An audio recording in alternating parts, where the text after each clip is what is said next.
Република Северна Македонија ја подготвува, во тек е подготовката на новиот закон за енергетика, кој се очекува да донесе сериозни индиции, показатели во која насока треба да се развива енергетскиот сектор во Република Северна Македонија. Вистинското место, едно од вистинските места, се разбира, за одговори на прашањата што предпоставува законот, каква стратегија се подготвува, што ќе донесе тој, е регулаторната комисија за енергетика. Затоа сме денеска тука со претседателот на комисијата, господинот Марко Бислимовски, со кој ќе поразговараме во серијата. Имаме неколку прашања за вас на порталот Рацин, за овие прашања што ги најавив.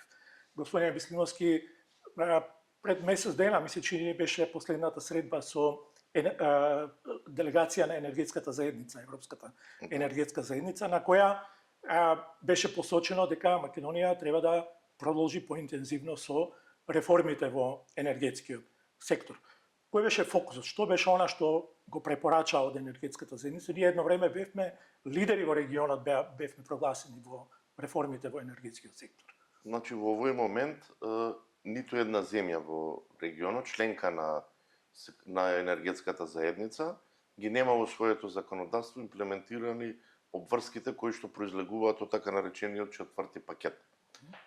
Овие обврски пред се однесуваат на регионалната соработка на земјите, односно давање на простор на што е можно поголемо така наречено спојување на пазарите пред се на електрична енергија и на природен газ, и токму тоа беше главната тема која што ја водевме на разговорите со директорот на секретаријатот на енергетската заедница, господинот Артур Лорковски, со посебен акцент до каде е Македонија во однос на поврзувањето на пазарите со електрична енергија. Имено, веќе пред 2 години започна еден процес во кој што сме вклучени ние како регулаторно тело, а исто така и регулаторните тела од Грција, Албанија и Косово, заедно со преносните систем оператори од овие 4 земји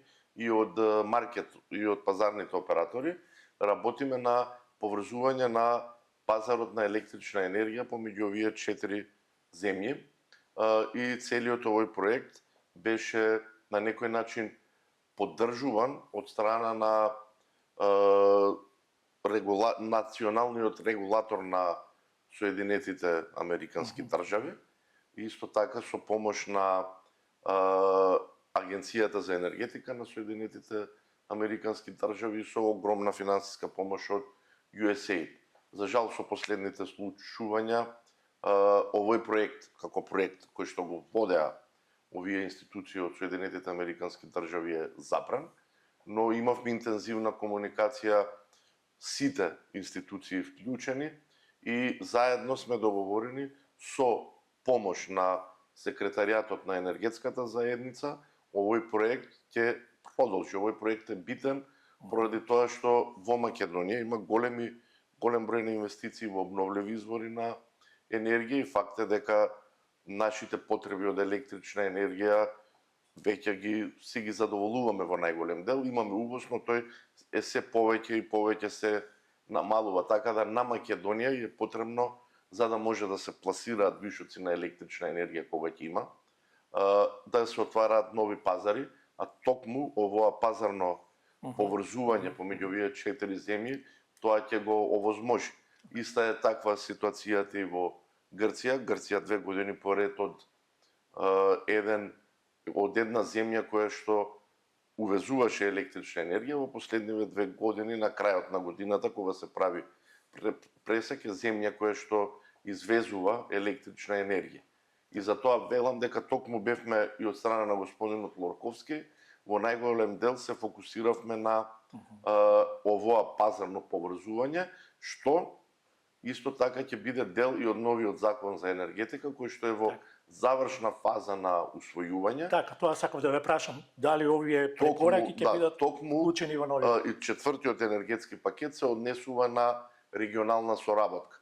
И од овие причини усвојувањето на новиот закон е битно, заради тоа што ќе има одредени работи кои што мора да се формализираат, се отвора простор за и се прави законска основа за регионална соработка, која најпрви не со овие земји, понатака сигурен сум дека ќе се вклучи тука и Црна Гора, Бугарија, Србија. Од друга страна имаме други земји, Србија, заедно со Црна Гора и со Италија работат на нивно пазарно поврзување и на крај сите тие, да речеме, поединечни регионални пазари ќе се спојат во еден голем регионален пазар кој што ќе стане дел од единствениот паневропски пазар на електрична енергија, која што е и целта на сите овие реформи кои што се прават во не само во Македонија, туку и во Европската унија.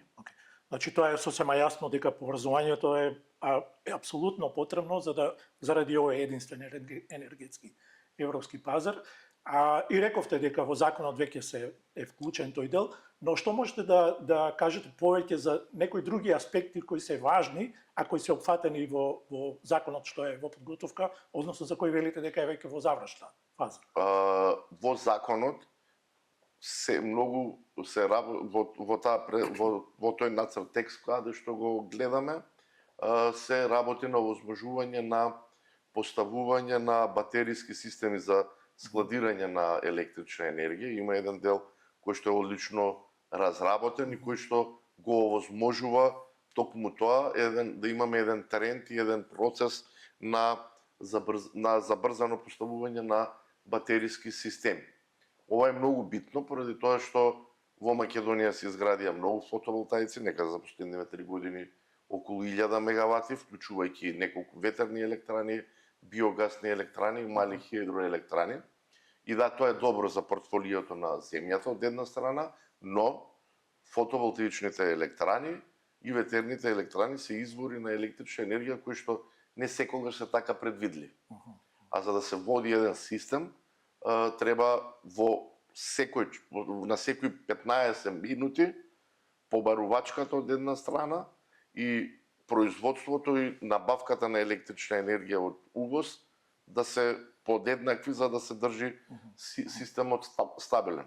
За да го правиме тоа, покрај овоа што ги имаме хидроелектраните, за тоа ни се потребни батериски системи за складирање, кои што ќе овозможат електричната енергија да се складира и потоа да се користи за продажба на пазарот на електрична енергија, но и за давање на системски резерви кои што се битни за балансирање на целокупниот електроенергетски систем. Инаку, како битна работа во однос на батериите е тие што многу побрзо ќе се инсталираат и има голем интерес веќе кај инвеститорите кои што изградија фотоволтаични електрани, бидејќи во текот на денот се соочуваат со релативно ниски цени, особено за викендите, кои што се некаде блиску и до нула. И апсолутно нема тука пазарна логика во тие периоди тие да продаваат електрична енергија кога е близу до нула, и со батериите се овозможува во тој период кога што има поголемо производство на електрична енергија од фотоволтаиците, таа електрична енергија да се складира во батериите и понатака да се нуди на пазарот на електрична енергија некаде после 19, после 20 часот, кога има далеку повисоки цени на електрична енергија. Инаку, да ги подсетиме нашите гледачи дека батериските системи и батериското складирањето на електричната енергија на преку батериски системи беше нешто за кое вие се залагавте многу одамна, кога почна целиот развој на фотоволтаици и на овој тип на развој на енергетскиот систем кај нас, и секогаш напоменувавте дека тоа е сегментот што ни недостасува. И сега очигледно доаѓаме до таа фаза кога ќе се овозможи инвестиции, складирање и така натаму и така натаму. Апсолутно, мора, значи кога имате интензивна изградба на фотоволтаици, таа мора да се следи и со зголемен обем на системски резерви кои што се потребни за системот да биде стабилен. Системски резерви се обезбедуваат од хидроелектрани и се обезбедуваат од гасни електрани. Ние, за да се направи една гасна електрана, треба подолг период, да речеме 3 до 5 години, за да се направи една голема хидроелектрана сигурно треба 10 години и затоа велам дека во кусрок проблемот со можните дебаланси на системот најдобро ќе се реши со овозможување на поставување на батериски системи за складирање на електричната енергија. Во таа насока законот веројатно или еве да прашам, дали дополнително го овозможува и го поттикнува развојот, инвестирањето во обновливи извори на енергија, односно во фотоволтаици, бидејќи стана веќе пословично дека Македонија е земја на сонцето и дека го имаме тој капацитет. Да, апсолутно тоа го овозможува ако во изминативе 40 на години работот на нашата енергетска независност не беше лигнитот кој што го имавме за користење, повеќе лигнитот го немаме, тоа што го имаме е се со полош капацитет. Сега македонската енергетска независност ќе обезбедуваме помеѓу другото во најголем дел и од фотоволтаичните електрани и од ветерните електрани и верувам дека таму каде што има услови да се изгради една голема хидроелектрана, тоа е пред се проектот Чебрен, дека тоа ќе го завршиме за да можеме да зборуваме за стабилен електроенергетски систем. Инаку, не само Македонија, сите земји во регионот ќе се соочат со сериозни предизвици во однос на водењето на електроенергетските системи. Веќе грчкиот оператор, преносен систем оператор, пред 2 недели објави дека се можни проблеми во водењето на системот во Грција за време на великденските празници, поради тоа што оваа година се во изден и католичкиот и православниот Божик, тогаш производството на фотоволтаиците не прашува дали е Великден или не, ќе биде екстремно високо, но потрошувачката ќе биде екстремно ниска поради тоа што во Европа, речиси во цела Европа ништо нема да работи, така да ќе имаме големо производство на електрична енергија, а ниска потрошувачка, што од аспект на водење на систем и како може да представува посериозен проблем и сосем е возможно да има и случаеви кога дел од фотоволтаичните електрани во некои земји, вклучувајќи ако има потреба и во Македонија, ќе се даде налог операторот на преносниот систем, во овој случај тоа е нашиот МЕПСО, за исклучување на одредени фотоволтаични електрани.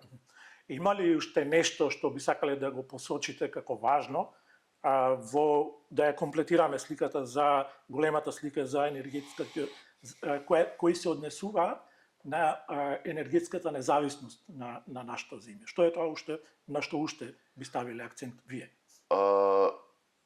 Ние за да обезбедиме енергетската независност можеме само во делот на електричната енергија да го зборуваме тоа. Добро. Бидејќи 100% од природниот газ ги увезуваме, нафта увезуваме, и исто така со овој закон се овозможува поедноставување на процедурите за изградба на односно за доградба во нашиот случај на преносниот систем за природен газ и исто така процедурите за изградба на нови дистрибутивни системи за природен газ и она што е битно, веќе полека со опремата која што ќе се поставува во новата интерконективна врска која ќе започне со градба наскоро со Грција, веќе таа е подготвена да може низ овие цевки да поминува и водород, значи тие се со поголем пресек, така да во таа насока се движи и новиот закон за енергетика. Едноставно во новиот закон за енергетика ние како земја која што сме ја основале енергетската заедница и тој договор за основање е ратификуван во Македонското собрание, имаме обврска тоа што произлегува од тие европски директиви да ги применуваме во нашето домашно законодавство. Okay. Дали во законот е поставена рамката за тоа кои се приоритетите, домашни или странски инвестиции во енергетиката? Во законот и домашните и странските инвестиции имаат еднаков третман. Она што се прави со законот е до сега, до скоро, за изградба на нови производни капацитети над 10 мегавати. Владата беше задолжена да дава овластување за изградба на нов производен капацитет, тоа ќе биде и понатака, но ќе го издава владата тоа овластување, но сега ќе за производни капацитети над 1 мегават, тоа е со цел да се воведе поголем ред во однос на инвестициите пред се во фотоволтаиците, бидејќи факт е дека и нашата мрежа од прилика може да прими одреден капацитет на фотоволтаични електрани. Тоа не е неограничено, се разбира, треба да се овозможи и на МЕПСО и на електродистрибуција да инвестираат во зголемување на капацитетот на мрежата, за да може да примаме и што е можно повеќе обновливи извори на енергија. Дали сето тоа ја прави Северна Македонија како привлечна дестинација за инвеститорите во енергетиката? Па ја прави апсолутно во делот на фотоволтаиците, од причина што фотоволтаикот е технологија која што не му треба екстремно топло време. И вие ако гледате кога се анализира Македонија, најдобро производство има во југозападна Македонија, во делови каде што не е толку топло времето. И вкупно, кога ќе се анализира Македонија, има многу подобри карактеристики, да речеме, тоа е јасно споредено со Србија, имаме подобри карактеристики од Косово. Понекогаш тоа топло време кое што ги има во Грција не одговара баш во летниот период, кај нас во овие подрачја кај што се поставија фотоволтаиците имаме пониски температури, така да сето тоа се овозможува со новиот закон за енергетика и со новиот закон за енергетика помеѓу другото, она што е битно, се остава како што е предвидена во европските директиви независноста на регулаторната комисија за енергетика, особено во делот на финансирањето. Значи едно тело за да биде независно, покрај поставеноста во законот за енергетика, мора да има и финансиска независност, и оваа финансиска независност која што е востановена за регулаторната комисија за енергетика, уште од 2002 година, продолжува и со во новиот закон за енергетика, барем во онаа верзија која што имав можност јас да видам. Сега би сакал да го свртиме вниманието малце кон гасот и кон природниот газ. Едно време имаше прилично интензивни работи за време кога се градеше секундарната мрежа и таа мислам дека е завршена веќе. Но остана некако заглави целиот процес заради интерконекторот, колку што можам јас да проценам. Иако сега скоро имаше вест дојде од Грција дека таму е веќе утврдена компанија која ќе го изгради интерконекторот до границата, односно до местото каде што ќе биде поврзана со интерконекторот со гасот во Северна Македонија. Имаме ли некаква проекција кога тоа може сето да се заокружи како систем и да потече гасот кој толку време го чекаме? Значи во Македонија ние имавме една примарна гасоводна мрежа, една цевка да речам, која што која што влегуваше во Македонија од Бугарија и проаѓа покрај Паланка, тука во тој дел околу Кратово и продолжува Куманово и Скопје. Во изминатите, да речам, 10 години почна развојот на магистрални гасоводи низ државата, како што кажавте вие, таа секундарна мрежа, така да таа е расширена, проаѓа и Кавадарци, Прилеп, мислам дека веќе и до Битола, исто така се спушта и до Тетово и Гостивар во тој дел на Македонија, каде што има потенцијал за да има потрошувачка на природен газ. Но покрај тоа, да не го забораваме во целиот овој процес, природниот газ се смета за транзиционо гориво. Затоа што има CO2 емисии и така го третира и Европската Унија во своето законодавство. Со ова што се гради сега во Македонија, се овозможува полека низ тие цевки кога ќе се изградат и станици за производство на водород и тие да бидат вклучени и тие да можат да поминуваат низ оваа мрежа. Инаку најбитен дел кој што мора да го направиме и мислам дека во наредните неколку месеци ќе почне и со градба, тоа е новата интерконективна врска со Грција. Таа ни е битна поради тоа што правиме диверсификација на изворите на природен газ. До сега гасот кој што доаѓа во Македонија доаѓа преку Турција, па доаѓа во Бугарија и во Македонија. Факт е дека е претежно во најголем дел е руски газ. Има одредени веќе трговци кои што носат во Македонија и газ кој што се обезбедува од терминалите во Грција. И тоа го гледаме јасно со податоците кои што ги имаме за квалитетот на природниот газ, кој што ги се мери на влезот во државата, но со новата интерконективна врска апсолутно ќе ни се овозможи пристап на природен газ и од неколкуте LNG терминали кои што се направија или се во завршна фаза на направење во соседна Грција, така да верувам дека тоа многу позитивно ќе влијае на цената на природниот газ, бидејќи помеѓу себе ќе се конкурира и цената од LNG терминали, ќе се конкурира и руски газ, и што е многу битно, она што се малку се заборава, е со тоа што ние со оваа интерконекција преку Грција фактички ќе бидеме врзани на ТАП проектот, од каде што доаѓа во најголем дел азербејџански газ. Значи тие се извори на природен газ кои што ги има и во Европа, ги има и во Македонија. Во нашиот регион ние не можеме да очекуваме дека ќе ни дојде газ од Норвешка или од Холандија и од Велика Британија, но тоа што го има во регионот не го дозволува, сега тоа ќе го имаме и во Македонија. И оваа интерконекција е битна поради тоа што на некој начин таа ќе биде транзитен гасовод. Потпишан е меморандум за поврзување со Србија, значи од Македонија ќе продолжи во Србија, исто така се планираше еден крак да заврши и во Косово. Во Косово во одреден дел во одреден период немаше интерес од тамошната политичка структура, но верувам дека тоа ќе се промени, имајќи во предвид дека и Косово е земја која што пред се произведува електрична енергија во најголем дел од јаглен, да го има во изобилство, но исто така и Косово е соочено со воведувањето на CO2 таксата од 1 јануари 2026. Така да верувам дека и Косово ќе биде заинтересирано за да се приклучи на овој гасовод во Македонија и конечно Македонија да стане, имајќи ја во предвид својата географска местоположба, Македонија да стане и транзитна земја за природен газ. Така.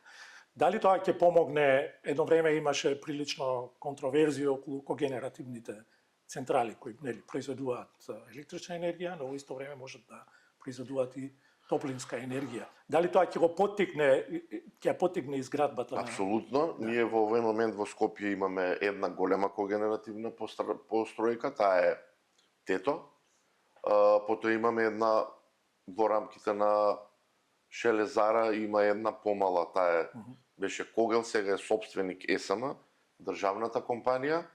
Така да овие когенеративни постројки ни се битни од причина што обезбедуваат системски резерви на системот за балансирање.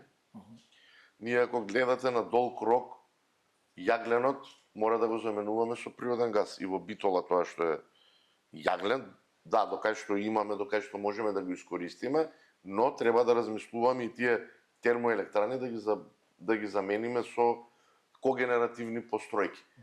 И Скопје има потенцијал за когенеративна постројка по-голема.